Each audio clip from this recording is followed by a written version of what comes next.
Enter with thanks. The gateway to God's presence, joyful leadership, and deep alignment. Imagine walking up to the front door of a friend's house, someone you deeply respect. You don't knock with fear. You don't barge in entitled. You enter with joy because you're welcome there. You carry a gift in hand, not out of obligation, but gratitude. That's the picture Psalm 104 paints, not just for spiritual life, but for every arena you step into: home, work, leadership, and relationships. This isn't just about a religious experience. It's about how we posture ourselves in the everyday rhythms of life and business. How we enter rooms, meetings, relationships, decisions, and even setbacks. Are we walking in with thanksgiving or with complaint? Are we praising who God is or grumbling about what life isn't? Here's the hard truth. Gratitude is not natural, efficient, or even instinctive when the pressure is high and the metrics are off. But it is the gateway to presence, clarity, and alignment. Why the world trains you against gratitude. Let's get real. Our culture doesn't exactly reward thankfulness. It praises hustle. It worships performance. It quietly teaches you to believe that you have earned everything you have. So you start acting like it. Even in ministry, even in leadership, even in your quiet time. You come in thinking, God, look what I did. Or worse, God, why haven't you? But Psalm 104 cuts through that noise like a blade through fog. It says, enter his gates, access his presence with thanksgiving. This is not about fluff or fake positivity. It is about aligning your heart with the reality of who God is and how much he's already done. In business, we call that anchoring. You anchor to a core truth to lead from clarity instead of chaos. Gratitude is your anchor. The spiritual physics of thankfulness.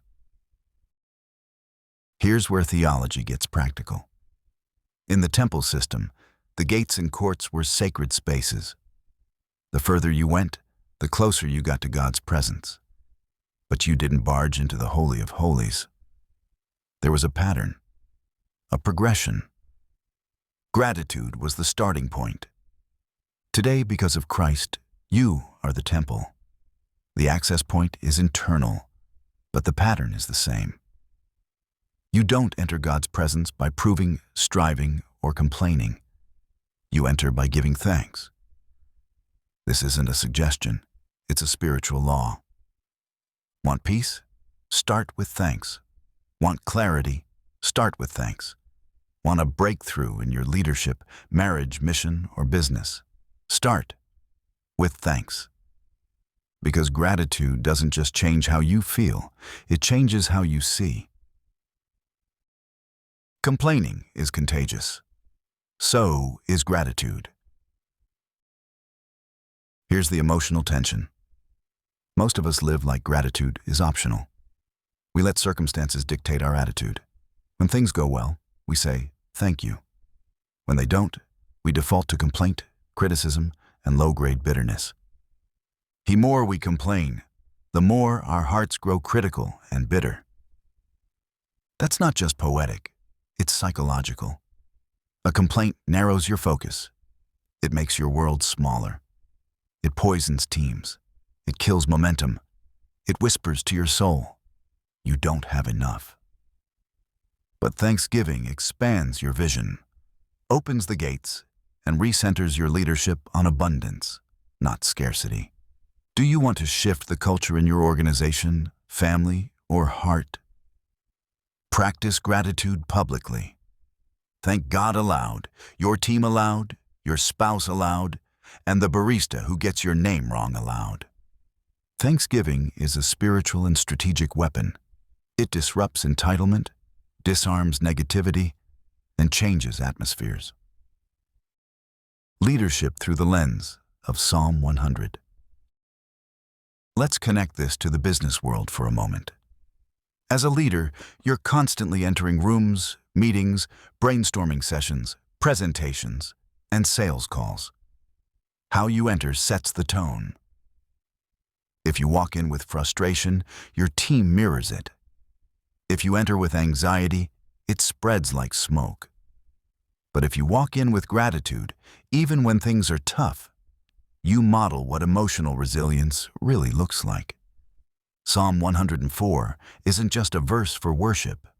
It's a blueprint for leadership. Enter every space with thanks.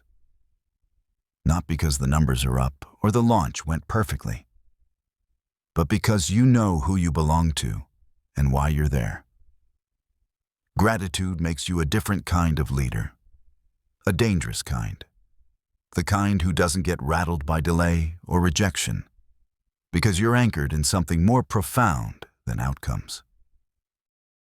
The habit that changes your heart and your results. Let's make it even more practical. Thanksgiving is a spiritual habit we must develop intentionally through continual practice. That's the key. Habit. You don't become thankful by accident. You become grateful by design. That means, start your day by listing 3 things you're thankful for. Do it before email, before Instagram, before meetings. Keep a gratitude journal by your desk. When something frustrates you, write 2 things you're grateful for before reacting. Thank your team members for something specific every week. Thank you, not just good job, but I saw how you handled that delay with grace. End your day in prayer, not just asking, but thanking. Thank God for breath, grace, growth, and what you didn't get that you thought you wanted. These aren't just feel-good rituals. They're recalibrations. They train your spirit to stay open, your mind to remain clear, and your heart to stay humble. And that's what makes you not just a better believer, but a better builder, communicator, mentor, and human. Final challenge: choose your entry. So here's the call. The next time you step into a difficult room, face a messy situation, or hit a wall in your project, pause. Ask yourself, how am I entering this moment? With complaint or with praise? With entitlement or with expectancy? With frustration or with gratitude? The gates are open, the courts are available, but the entry ticket hasn't changed. It's still Thanksgiving. And when you learn to enter with thanks, you don't just experience God differently. You lead, love, and live differently too. Let that be your edge. Let that be your anchor. Let it change your circumstances and the climate you carry everywhere you go. Now it's your turn. What space in your life needs you to enter with thanksgiving this week? Where has complaint taken over your thoughts, and what truth can replace it? Who do you need to thank today to shift the atmosphere? Write it, speak it, live it. Because gratitude isn't just a feeling, it's the front door to everything sacred.